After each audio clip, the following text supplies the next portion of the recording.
Hi guys, it's Alex here.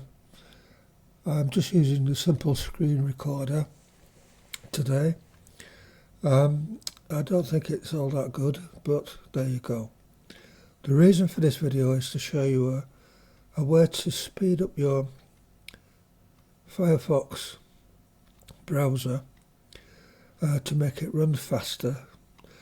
So that's the aim of this. It's going to be short and sweet. And basically all you have to do is go up to the top here, as you can see, the Firefox search bar, and we'll take away everything there and type in about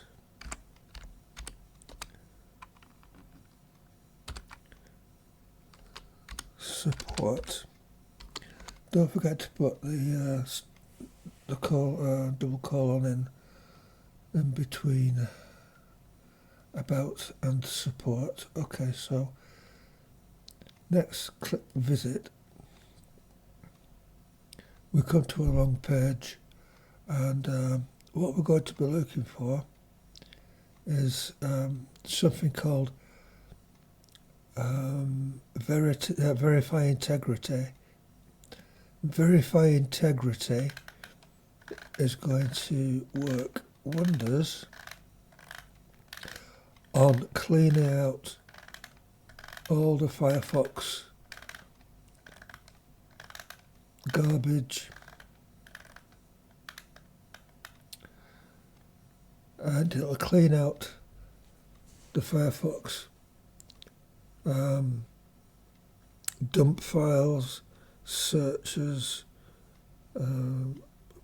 fragments, all the stuff that build up and cause your browser to slow down.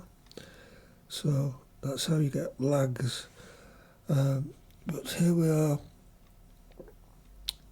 at Places Database, and there's integrity. And what you need to do is just left click, verify integrity. So there you go. So the task is to check the integrity, and it does a lot of things until the database is cleaned up. So it's all cleaned up, and then all you have to do then is come out by clicking up here, out of your browser, and that's it, job done. So thanks for watching. If you like it, give me a like, and otherwise I'll see you again later, guys.